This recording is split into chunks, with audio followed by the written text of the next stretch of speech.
दोस्तों नमस्कार। मीन राशि वाले मेरे मित्रों, आप सभी का आज के ज्योतिष के इस बेहद ही खास और आपके जिंदगी में चमत्कारी बदलाव लेकर आने वाले विशेष कार्यक्रम में बहुत बहुत स्वागत है। हृदय से अभिनंदन है। माता रानी आपकी हर एक मनोकामना पूरी करें और आपके जीवन से हर एक कष्ट को एक एक करके समाप्त करें। दोस्तों, आज का यह वीडियो आपकी जिंदगी में बहुत बड़े बदलाव लेकर आएगा, इस बात की हम गारंटी देते हैं, क्योंकि आज हम आपको एक ऐसी चीज के बारे में बताएंगे जिसके बारे में आपने कभी किसी से भी नहीं सुना होगा, क्योंकि दोस्तों ये चीज बेहद गुप्त है।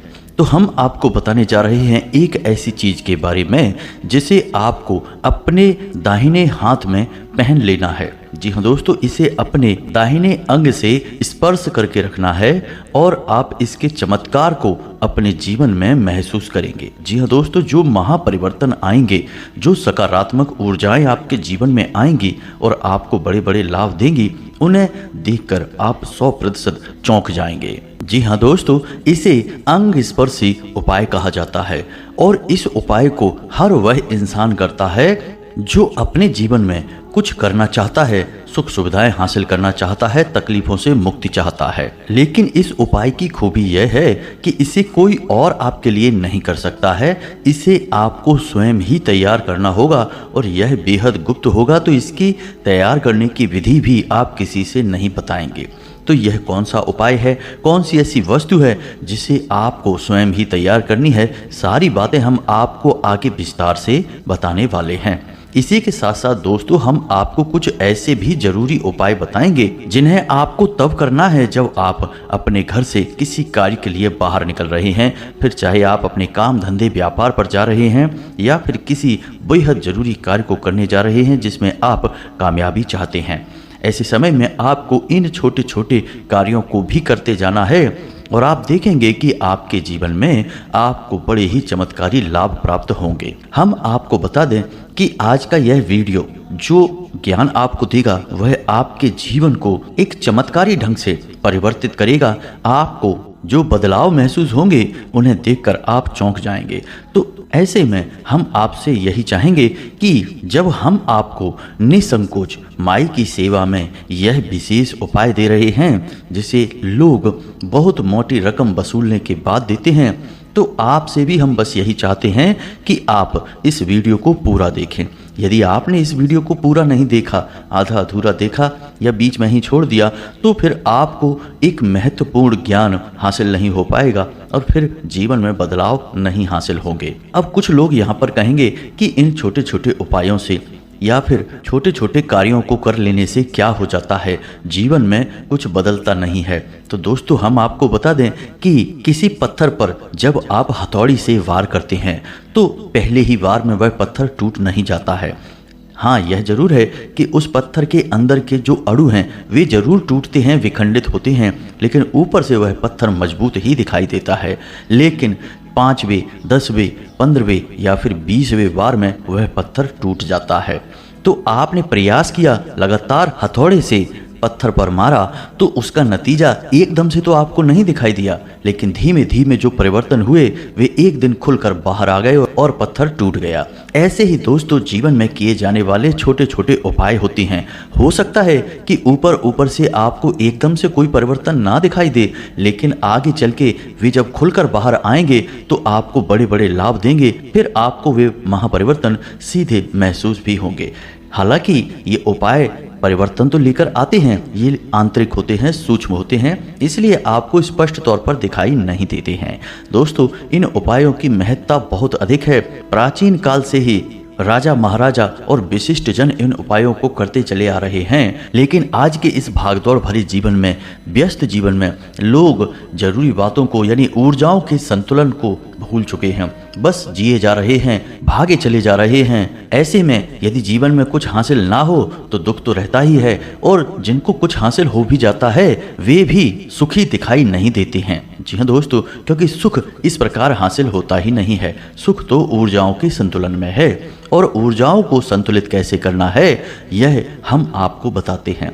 दोस्तों, वीडियो बेहद ही महत्वपूर्ण है, इसे पूरा देखना है, तभी आप इस अनमोल खजाने का लाभ ले पाएंगे। उम्मीद है आप हमारी बातों को और भाव को समझ रहे होंगे। तो चलिए आज के इस महान और बेहद ही शक्तिशाली ज्योतिषीय कार्यक्रम की शुरुआत करें। लेकिन इससे पहले आपसे एक निवेदन है कि कमेंट में पूरे भाव के साथ माई को याद करते हुए जय माँ भद्रकाली कृपा करो एक बार नहीं 3 बार लिखना। यदि आपके जीवन में कष्ट बहुत अधिक हैं तो आपको लिखना है जय माँ भद्रकाली रक्षा करो। हम देखते हैं कि लोग इस कार्य में भी कंजूसी कर लेते हैं या शायद उन्हें आलस आ जाता है। 3 बार के लिए बोले तो 1 बार ही लिखकर आगे बढ़ जाते हैं। ये वही लोग हैं दोस्तों जो हमेशा यही कहते रहते हैं कि वीडियो छोटा बनाइए और जल्दी जल्दी बताइए। इन्हें सब कुछ जल्दी जल्दी चाहिए, तभी इनके जीवन में जल्दी जल्दी कष्ट और परेशानियां आते रहते हैं। दैवीय कृपा नहीं आती है, क्योंकि दैवीय कृपा के लिए तो लंबा समय चाहिए, बहुत ही तप चाहिए और धैर्य भी चाहिए। जी हाँ दोस्तों, कभी आपने सुना है कि प्राचीन काल में ऋषि मुनियों में कोई भी ऋषि तपस्या करने गया हो और कुछ ही घंटों में भगवान प्रसन्न होकर उसके सामने प्रकट हो गए हो? जी नहीं दोस्तों, पूरा जीवन ही खप जाता है, तब हमारा तप सफल होता है। और यह तो ज्ञान का तप है। इसे तो सफल बनाने के लिए गहरे विचारों की और धैर्य की आवश्यकता होगी। दोस्तों, हम जो भी बातें आपको बताते हैं वे पूर्ण रूप से ज्योतिषीय आकलन पर आधारित होती हैं और माई की कृपा और अनुभूतियों के आधार पर बताई जाती हैं। तो आप इन बातों को अवश्य सुना करें, वीडियो अंत तक देखा करें। हम जो भी बातें बताएंगे वो 100% आपके जीवन में घटित हो रही होंगी या फिर आने वाले समय में घटित होंगी ही, इस बात की हम गारंटी देते हैं। तो चलिए जल्दी से माई को याद करते हैं और साथ ही साथ आप अपना नाम और अपना स्थान और अपने जीवन की जो मुख्य समस्या है उसे भी लिखकर कमेंट बॉक्स में अवश्य भेज दें। दोस्तों, जो सर्व मनोकामना पूर्ति हवन शनिवार की रात्रि में हम करवाते हैं, उस हवन के समय हम आपके नाम से आहुतियाँ कर देंगे और माई के दिव्य दरबार में आपके नाम की अर्जी भी लगा देंगे। निश्चित तौर पर अगले ही दिन से आपको इसका परिणाम जीवन में दिखाई देने लगेगा। हजारों लोगों को जीवन में सद्गति प्राप्त हुई है, खुशियां मिली हैं, तो आपको क्यों नहीं प्राप्त होगी। साथ ही साथ दोस्तों, आपसे एक निवेदन और है कि शनिवार की रात्रि 9 बजे, ठीक 9 बजे आप अपने घर के मुख्य दरवाजे की दहलीज पर ठीक बीचों बीच एक गाय के घी का दीपक अवश्य जलाना। जी हाँ दोस्तों, क्योंकि उस समय हम आपके लिए क्रियाएं कर रहे होंगे और आप जब इस दीपक को जलाएंगे तो इन क्रियाओं का प्रभाव आपके ऊपर और अधिक बढ़ जाएगा। जी हाँ दोस्तों, थोड़ी सी मेहनत तो करनी ही पड़ेगी, तभी तो आपको मीठा फल मिलेगा, यानी कि माई की कृपा और आशीर्वाद का फल प्राप्त होगा। बस आपको कुछ नहीं करना है, दीपक जलाकर और थोड़ी देर वहां पर बैठ जाना है। साधारण तौर पर बैठ जाएं, कुर्सी पर भी बैठ सकते, कहीं भी बैठ जाएं, कोई ऐसी आवश्यकता नहीं है बस। और फिर जब हम यहाँ पर क्रियाएं करेंगे तो आप देखेंगे कि उसी समय से आपके विचार सकारात्मक होने लगेंगे और आपकी बुद्धि पर किसी भी प्रकार का पर्दा हो, कोई भी नकारात्मक ऊर्जा हो, वह दूर होने लगेगी, बादल छटने लगेंगे और ज्ञान का प्रकाश, दैवीय कृपा का प्रकाश आपके जीवन में फैलने लगेगा। तो उम्मीद है दोस्तों कि हम जो बातें आपको बता रहे हैं वो आपको अच्छी तरह से समझ में आ रही होंगी और आप इन कार्यों को और बातों को अच्छी तरीके से समझ के अपने जीवन में उतारेंगे। दोस्तों, ज्योतिष शास्त्र के अनुसार हर इंसान के शरीर में वैसे तो कई प्रकार की नाड़ियां होती हैं, लेकिन उसकी जीवनचर्या यानी सुबह से लेकर रात तक का समय और रात में जब वह सोएगा उस समय भी उसके साथ कौन सी घटनाएं घटेंगी, उसे क्या उपलब्धियां हासिल होंगी और उसके रिश्ते नाते और जीवन किस प्रकार उसके साथ चलेगा, इन सब का निर्णय आपके शरीर में बसने वाली 2 नाड़ियों के हाथों में सबसे अधिक रहता है और इन नाड़ियों का नाम है ईड़ा और पिंगला नाड़ी। और इन्हीं ईड़ा और पिंगला नाड़ी को समझने के लिए स्वर विज्ञान का गठन किया गया। तो जिस इंसान को स्वर विज्ञान के बारे में बहुत अच्छी तरह से पता रहता है या थोड़ी बहुत भी जानकारी होती है, तो वह अपने जीवन में घटने वाली घटनाओं को नियंत्रित कर सकता है, अपने जीवन में जो भी कुछ वह चाहता है सब कुछ हासिल कर सकता है, यहाँ तक कि ईश्वर की कृपा और आशीर्वाद भी प्राप्त कर सकता है। दोस्तों, एक बात तो आप भी मानेंगे कि यह संसार यूं ही नहीं चल रहा। इस संसार को चलने के पीछे कई नियम हैं, कई संस्कार हैं जिन्हें हम विधि का विधान या ईश्वर के बनाए हुए नियम भी कह सकते हैं। तो इसका मतलब यह हुआ कि जिस इंसान को अपना जीवन सरल बनाना है, उपलब्धियों से भरपूर बनाना है, सुंदर बनाना है, तो सबसे पहले उस इंसान को विधि का विधान या ईश्वर के बनाए हुए नियमों को जानना बहुत आवश्यक है। दोस्तों, यह तो बात संसार को चलाने वाले नियमों की हो गई। नियम तो सड़क पर चलने के भी होते हैं।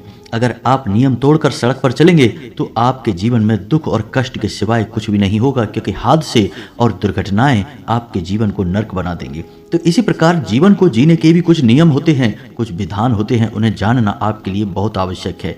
तो इन्हीं नियमों की श्रृंखला में सबसे पहला और सबसे महत्वपूर्ण नियम जो आपके लिए है, हमारे लिए है, इस संसार के हर एक जीव जंतु के लिए है, वह नियम यह है कि ईश्वर में गहरी आस्था और विश्वास। जी हाँ दोस्तों, कभी भी ईश्वर से अपनी आस्था कम मत होने देना। जब भी जीवन में कष्ट महसूस हो, सच्चे मन से अपने ईश्वर, अपने आराध्य को ध्यान में लेकर आना और अपने कष्टों के बारे में उन्हें बताना। हम गारंटी देते हैं आपके कष्ट कुछ ही समय में कट जाएंगे और कष्ट को सहने की शक्ति आपको प्राप्त हो जाएगी। अपनी इसी बात को आगे बढ़ाते हुए हम आपको एक गुरु शिष्य संवाद बताते हैं, जिसमें कि शिष्य के मन की शंकाओं को गुरु ने कितने प्रेम से, कितने भाव से जरा सी एक बात कहकर दूर कर दिया। यह आप भी जानेंगे तो आपको भी बहुत प्रेरणा प्राप्त होगी। तो एक बार की बात है कि एक शिष्य ने अपने गुरु से प्रश्न किया कि गुरुदेव, आप तो कहते हैं कि जीवन में कष्ट और दुख और सुख सब एक के बाद एक आते ही रहते हैं। जैसे दिन के बाद रात और रात के बाद दिन आता है, वैसे ही जीवन में उतार चढ़ाव आते रहते हैं। आज सुख है तो कल दुख होगा, आज अमीरी है तो कल गरीबी होगी। और जीवन का यह नियम स्वयं ईश्वर के द्वारा बनाया गया है, यानी विधि का विधान है। तो जब जीवन में सुख और दुख एक के बाद एक आने ही हैं, तो फिर हम ईश्वर की भक्ति क्यों करें, भगवान को याद ही क्यों करें? और यदि भगवान को याद करने से हमारे दुख कट जाते हैं, हमारी पीड़ाएं, समस्याएं समाप्त हो जाती हैं, तो फिर विधि का यह कैसा विधान है जो वक्त वक्त पर बदलता रहता है? क्योंकि विधान तो कभी बदलता नहीं है, वह तो हमेशा हर परिस्थिति में एक जैसा रहता है। तो गुरु जी, मेरे मन में इस प्रकार की शंकाएं उत्पन्न होती रहती हैं, कृपया कर इन शंकाओं को दूर करें, क्योंकि इन शंकाओं के चलते ईश्वर के ऊपर मेरा विश्वास डिग रहा है, टिक नहीं पा रहा है। और दोस्तों, हम आपको बताएं कि यह न केवल इस शिष्य के मन में उठने वाली शंकाएं हैं, बल्कि जनसाधारण में अधिकतर लोगों को आपने इस प्रकार की बातें करते देखा होगा कि जीवन में उतार चढ़ाव बने ही रहते हैं, भगवान को याद करने से कुछ नहीं हो जाता, कष्ट नहीं कट जाते हैं। और जो भगवान के बड़े भक्त हैं वे कहते हैं कि भगवान को याद करो, भगवान की भक्ति में डूबे रहो, जीवन के सारे कष्ट कट जाएंगे। तो इस प्रकार की बातों को सुनकर आपके मन में भी विचलन तो उत्पन्न होता ही होगा, आपकी आस्था भी हिलती तो अवश्य होगी। तो गुरु जी के जवाब से आपकी आस्था और मजबूत हो जाएगी, ईश्वर में दृढ़ हो जाएगी। तो सुनिए गुरु जी ने क्या कहा। तो गुरु जी ने कहा कि मेरे शिष्य, यह शंका केवल तुम्हारे मन में उत्पन्न नहीं हो रही, हर उस इंसान के मन में उत्पन्न होती है जो ईश्वर को अच्छी तरह से नहीं जानता, जीवन को और ईश्वर के विधान को भी नहीं समझता। तो अब ध्यान से सुनो, एक उदाहरण से तुम्हारे मन की संपूर्ण शंकाएं दूर हो जाएंगी। मानकर चलो कि एक सड़क है और उस सड़क पर कई सारे गड्ढे हैं और सड़क पर चलना बहुत मुश्किल है, लेकिन बीच बीच में वह सड़क अच्छी भी हो जाती है और गड्ढे समाप्त भी हो जाते हैं। अब तुम उस सड़क पर बैलगाड़ी से सफ़र कर रहे हो, तो तुम्हारा सफ़र कितना कष्टदायक, कितना दुष्कर होगा, क्योंकि जब भी सड़क के गड्ढे आएंगे तुम्हारी बैलगाड़ी बहुत अधिक हिलेगी और तुम्हें कष्ट देगी। तुम्हारा सफ़र धीमा, कष्टदायक और निराशाजनक होगा। बल्कि ठीक इसी के स्थान पर एक और व्यक्ति उसी सड़क से गुजरता है, लेकिन वह बैलगाड़ी में नहीं है, उसके पास एक महंगी कार है और उस कार में वह उस सड़क से गुजर रहा है। तो अब सोच कर देखो कि सफ़र किसका आसान है। कार वाले व्यक्ति का सफ़र कितना आसान है, सुखमय है। हाँ, सड़क पर होने वाले गड्ढों की वजह से उसकी कार थोड़ी बहुत हिलेगी अवश्य, लेकिन उन गड्ढों का कष्ट उसे अधिक महसूस नहीं होगा। थोड़ी बहुत हलचल होगी, लेकिन उसका सफ़र बहुत ही सुविधाजनक, आरामदायक रहेगा। तो सड़क तो एक ही है, सड़क में होने वाले गड्ढे, उतार चढ़ाव सब एक जैसे हैं, लेकिन दो लोग सफ़र कर रहे हैं। एक का सफ़र नरकीय है और दूसरे का सफ़र स्वर्ग के समान है। तो अब मानकर चलिए कि दूसरा व्यक्ति जिसका सफ़र स्वर्ग के समान है वह ईश्वर की भक्ति में लीन है, क्योंकि वह महंगी कार जो है वह ईश्वर की भक्ति के समान है। क्योंकि जब कोई इंसान ईश्वर की भक्ति में लीन होता है तो उसके जीवन में कष्ट तो अवश्य आते ही हैं, ऐसा नहीं है कि कष्ट आएंगे नहीं, ठीक उसी प्रकार कष्ट आएंगे जैसे किसी साधारण जो ईश्वर की भक्ति में लीन नहीं है उस इंसान के जीवन में कष्ट आएंगे, लेकिन वे कष्ट ईश्वर की भक्ति के कारण उसे महसूस नहीं होंगे। उसके जीवन में इतनी सकारात्मक ऊर्जा भर जाएगी कि उस इंसान के जीवन में किसी भी प्रकार के कष्ट उसे महसूस नहीं होंगे। कब उसका जीवन का सफर कट जाएगा, सारी बाधाएं निकल जाएंगी, उसे पता तक नहीं चलेगा। बस यही फर्क है ईश्वर की भक्ति करने वाले और ईश्वर की भक्ति ना करने वाले इंसान के जीवन में। तो उम्मीद है कि आपको भी समझ में आ गया होगा कि आपको जीवन कैसे जीना है। यदि आप ईश्वर का नाम लेंगे तो हम गारंटी देते हैं कि बड़े से बड़े कष्ट भी आपके जीवन को छू कर गुजर जाएंगे, आपका बाल भी बांका नहीं होगा। तो दोस्तों, उम्मीद है कि आपको सारी बातें अच्छी तरह से समझ में आ चुकी होंगी। अब आपको बताते हैं कि आपको स्वर विज्ञान का कैसे प्रयोग करना है। तो आप ध्यान से समझिए, हर इंसान का 24 घंटे में लगातार स्वर बदलता रहता है। स्वर यानी कि उसकी दोनों नाड़ियां ईड़ा और पिंगला में से किसी न किसी एक नाड़ी का प्रभाव उसके ऊपर, उसके जीवन पर बहुत अधिक रहता है। तो जब इंसान की नासिका से श्वास बाहर आती है, तो यदि दाहिनी नासिका से उसकी श्वास बाहर आ रही है तो उसे हम सूर्य स्वर कहते हैं या अग्नि स्वर कहते हैं। ठीक इसी प्रकार यदि बाईं नासिका से उसकी श्वास बाहर आ रही है तो उसे हम चंद्र स्वर कहते हैं या फिर जल स्वर कहते हैं।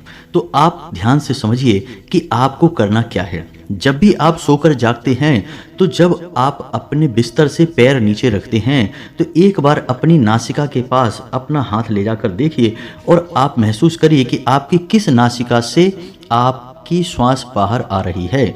यदि दाईं तरफ की नासिका से आपकी श्वास बाहर आ रही है तो आप बिस्तर से पैर जमीन पर दायां रखेंगे।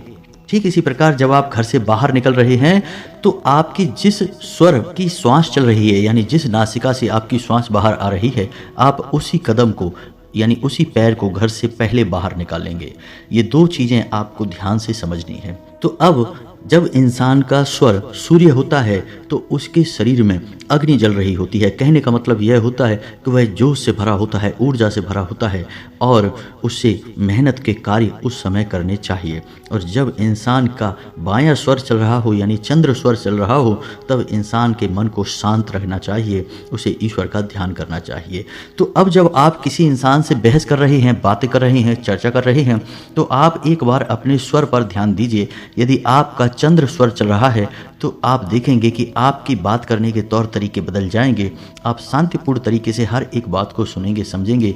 ठीक इसी प्रकार यदि आपका दायां स्वर चल रहा है तो आप जरा सी बात पर भड़क जाएंगे, आपके मन में क्रोध उठेगा और आपकी बहस एक नकारात्मक रूप ले लेगी। हो सकता है कि झगड़े का भी रूप ले ले। तो यह तो था स्वर विज्ञान के विषय में थोड़ा सा ज्ञान। आप इन बातों को थोड़ा सा ध्यान में रखकर अपने जीवन को जिएंगे तो आप देखेंगे कि आप कई सारी चीज़ों को अपने जीवन में नियंत्रित कर पाएंगे। अपने व्यवहार को और लोगों के व्यवहार को भी आप नियंत्रित कर पाएंगे, क्योंकि आप समझ जाएंगे कि अब आपको क्या कहना है, क्या करना है। इसी प्रकार हम आपको बताएं कि जब आप घर से बाहर निकलें तो बाहर निकलने का नियम क्या है। पहली चीज कि आप हमेशा जब घर से बाहर निकलें तो थोड़ा सा पानी पीकर अवश्य निकला करें। आप इसके चमत्कारी परिणाम देखेंगे कि आप 2 घूंट पानी पीकर घर से बाहर निकलेंगे, दिन भर आपका मन शांत रहेगा, आप सकारात्मक ऊर्जा से भरे रहेंगे। जी हाँ दोस्तों, यह आपके शरीर में जल तत्व को बढ़ाएगा और जल तत्व शांति का प्रतीक है, आकर्षण का प्रतीक है। दूसरा कि जब भी आप घर से बाहर निकलें तो कुछ शब्द आपको भूल कर भी नहीं बोलना है। इन शब्दों को नकारात्मक शब्द माना जाता है और इनको बोलने से आपकी सकारात्मक ऊर्जा परिवर्तित होने लगती है, आपको नकारात्मक परिणाम प्राप्त होने लगते हैं। तो वे शब्द कौन से हैं, ध्यान से सुनिए। जूता, चप्पल, लकड़ी या फिर किसी भी प्रकार की गाली गलौज या फिर कोई भी चुभने वाली बात, ताला, रावण, पत्थर, नहीं, मारना, मरना, डूबना, फेंकना, छोड़ना और जाना। जी हाँ दोस्तों, आप बेशक कहीं जा रहे हैं लेकिन आप कभी भी यह कहकर घर से बाहर ना निकलें कि अब मैं जा रहा हूँ। इसके बजाय आपको कहना है कि ठीक है, अब मैं शाम को आता हूँ, या फिर जब भी आपको आने का मौका लगेगा तब का बोलें कि मैं अभी 2 घंटे बाद वापस आता हूँ। इसका मतलब यह हुआ कि आपने सकारात्मकता को पकड़ा और नकारात्मकता को छोड़ा। आपने कई बार लोगों को यह कहते सुना होगा, जो लोग घर से बाहर जा रहे हैं और जाते समय भी यह नहीं कहते कि वो अब जा रहे हैं, जाते समय भी वे ये कहते हैं ठीक है अब शाम को वापस आते हैं। अगला कि जब भी आप घर से बाहर निकलें तो आप हनुमान जी के भाई गतिमान का मन में स्मरण करके बाहर निकलें। गतिमान आपके हर एक मन के भाव को शुद्ध करेंगे, आपके घर से बाहर निकलने के मकसद को हल करेंगे और आपको चमत्कारी परिणाम प्राप्त कराएंगे। जी हाँ दोस्तों, तो आप एक बार मन में गतिमान बोलते हुए घर से बाहर निकलें और आप देखेंगे कि आपका जीवन कैसे बदलता है। इसी प्रकार दोस्तों, जब आप घर से बाहर निकलें तो अपनी जेब में एक लौंग का जोड़ा रखकर अवश्य निकला करें। आप हर समय जब भी बाहर निकलें लौंग का जोड़ा निश्चित तौर पर अपनी जेब में रखकर निकलें और जब आप वापस अपने घर में प्रवेश करें तो लौंग के उस जोड़े को पीठ के पीछे, यानी कि पीछे मुड़कर नहीं देखना है, पीठ के पीछे फेंक दें और सीधे घर में प्रवेश कर जाएं। यह बहुत ही शक्तिशाली उपाय है दोस्तों, आप इसको करके देखिए। आप देखेंगे कि यदि आपका मूड खराब भी होगा तो घर में प्रवेश करते ही आपका मूड अच्छा हो जाएगा और जो थोड़ी बहुत नकारात्मकता आपके साथ घूम भी रही थी या आपने सोखी भी थी, वह भी घर के बाहर ही रह जाएगी। आपके घर का माहौल स्वर्ग जैसा सुंदर हो जाएगा। जी हाँ दोस्तों, और आप जब अपने घर से बाहर निकलें तो दो बातों का और भी ख्याल रखें कि आप गलती से भी किसी महिला का अपमान ना करें, ना ही किसी के साथ बहस करें। दूसरा कि गलती से भी अपने पितृ पूर्वजों के लिए मन में या फिर अपने मुख में कोई भी नकारात्मक बात ना निकालें। इसके बजाय आप अपने पितृ पूर्वजों को धन्यवाद अवश्य दें, क्योंकि हो सकता है कि आपको ऐसा लगता हो कि आपके पुरखे पूर्वजों ने आपके लिए किया ही क्या है, लेकिन आपकी देह, आपका जीवन सब आपके पितरों की ही देन है। तो कम से कम आप अपने इस जीवन और अपनी इस देह के लिए तो अपने पितरों को धन्यवाद अवश्य करें। आप देखेंगे कि आपके जीवन में कोई नकारात्मकता रहेगी नहीं, आपके पितर बहुत ऊर्जावान होंगे और आपको आशीर्वाद देंगे। और याद रखिए कि आपके जीवन का, आपके घर का पहला रक्षा कवच आपके पितर ही हैं। तो आपकी इतनी छोटी सी क्रिया से भी आपके पितर आपकी रक्षा करने के लिए तुरंत तत्पर हो जाएंगे। कोई भी नकारात्मक शक्ति आपका कुछ बिगाड़ नहीं पाएगी। जी हाँ दोस्तों, तो इन बातों का ख्याल रखते हुए आप अपने घर से बाहर निकलिए, आपके काम निश्चित तौर पर बनेंगे, आपका जीवन सुंदर और सरल होगा। अब इसी के साथ साथ आपको बताते हैं कि यदि आपको ऐसा लगता है कि आपके जीवन में घोर नकारात्मकता बस गई है, आपका हर एक प्रयास निरर्थक हो जाता है, आपकी अच्छी बातों के भी बुरे परिणाम प्राप्त होते हैं, जैसे किसी ने आपको नज़र लगा दी हो या फिर आपके ऊपर कोई तांत्रिक क्रिया या काला जादू कर दिया हो, तो इसके लिए, इस समस्या के निवारण के लिए आपको हम एक बहुत ही बड़ी शक्ति से परिचय कराने जा रहे हैं। आप इस शक्ति का लाभ ले सकते हैं, साथ ही साथ आप इस शक्ति का एक ताबीज स्वयं ही भरकर अपने लिए तैयार कर सकते हैं। इसके लिए आपको किसी पुजारी, पंडित या तांत्रिक की आवश्यकता नहीं है, आप स्वयं ही इसके लिए अपना उपचार कर सकते हैं और इस ताबीज को आप हमेशा अपने शरीर से लगा कर रखेंगे और आप देखेंगे कि आपकी घोर नकारात्मकता भी आपका कुछ बिगाड़ नहीं पाएगी और आपका जीवन निश्चित तौर पर बदल जाएगा। तो दोस्तों ध्यान से सुनिए, आपको करना क्या है। इस मंत्र का जो हम आपको बताने जा रहे हैं, इसे नवाड़ मंत्र कहा जाता है और इस मंत्र में 9 देवियों की संपूर्ण शक्ति समाहित होती है। वैसे यह मंत्र माँ दुर्गा को समर्पित है, लेकिन माँ दुर्गा के अंदर संपूर्ण देवियों की शक्तियाँ समाहित हैं। तो इस मंत्र के हर एक अक्षर में हर एक देवी का स्मरण किया जाता है। तो यह मंत्र आप यहीं से समझ चुके होंगे कि कितना शक्तिशाली है। तो मंत्र को हम आपके लिए बोलने जा रहे हैं, आप इस मंत्र को ध्यान से सुने और यह मंत्र आपके मोबाइल की स्क्रीन पर भी दिखाई देगा, तो आप इसे नोट भी कर सकते हैं। तो मंत्र कुछ इस प्रकार है, ओम ऐं ह्लीं क्लीं चामुंडाय विच्चे। जी हाँ दोस्तों, मंत्र बहुत साधारण है, आराम से याद हो जाएगा। आप इस मंत्र को दोबारा फिर से सुने, ओम ऐं ह्लीं क्लीं चामुंडाय विच्चे। जी हाँ दोस्तों, तो इस मंत्र को आपको 108 जाप करना है, यानी एक माला जाप करना है। तो आप किसी भी शुक्रवार के दिन से पूरे विधि विधान के साथ इस मंत्र का जाप शुरू कर सकते हैं। पूरे 9 दिनों तक आपका यह जाप चलेगा। जाप करते समय आपको एक ताबीज अपनी पूजा घर में रखना है, माँ दुर्गा की फोटो के पास रखना है। साथ ही साथ आपको कागज पर इस मंत्र को 9 बार लिखना है।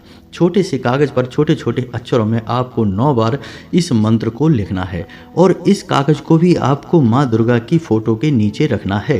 9 दिनों तक लगातार आपको एक माला जाप करना है और जब 10वें दिन आप इस मंत्र का दशांश हवन करने के बाद आप देखेंगे कि यह मंत्र जागृत हो चुका है और जब यह मंत्र जागृत हो जाएगा तो आपको उसी ताबीज़ में जो आपने माँ दुर्गा की फ़ोटो के पास रख रखा था, उसी ताबीज़ में उस कागज़ को छोटा सा रोल बनाकर उसके अंदर भर देना है और उस ताबीज़ को पूरे भक्ति भाव के साथ अपने दाहिने अंग पर बांध लेना है। अपनी भुजा पर बांध सकते हैं, भुजा पर ही बांधे या अपने गले में भी पहन सकते हैं। आपके शरीर से यह ताबीज़ लगा रहना चाहिए, चिपका रहना चाहिए। आप देखेंगे कि घोर से घोर नकारात्मकता भी धीरे धीरे कटने लगेगी और आपका जीवन जहां नर्क बना हुआ था वहां आपके जीवन में संपूर्ण सकारात्मक बदलाव शुरू हो जाएंगे। दूसरे ही दिन से आप इसका प्रभाव महसूस करेंगे। यदि आपको इस मंत्र के बारे में और विशेष जानकारी चाहिए, गहराई से इस विधान को समझना है कि कैसे ताबीज़ भरनी है और कैसे पूरा पूजा पाठ का क्रम चलता है, तो आप हमें कमेंट करें, हम आपको इसके बारे में विस्तार से एक वीडियो बनाकर दे देंगे। फिर आप स्वयं ही अपनी ऊपर होने वाली नकारात्मक क्रियाओं से छुटकारा प्राप्त कर सकते हैं, स्वयं ही अपने जीवन में बड़े बदलाव ला सकते हैं। आपको किसी की आवश्यकता नहीं है। तो उम्मीद है कि वीडियो में बताई गई बातें आपको समझ में आई होंगी, अच्छी लगी होंगी। आप इन्हें अपने जीवन में आजमाएंगे और आपका जीवन बदलेगा। इसी आशा के साथ, इसी उम्मीद के साथ आज की इस वीडियो को विराम देते हैं। कमेंट में पूरे भक्ति भाव के साथ जय माँ भद्रकाली अवश्य लिखें। माता आपके ऊपर कृपा बनाए रखेंगी। मिलते हैं अगले ज्ञानवर्धक वीडियो में, तब तक के लिए धन्यवाद। जय माता की।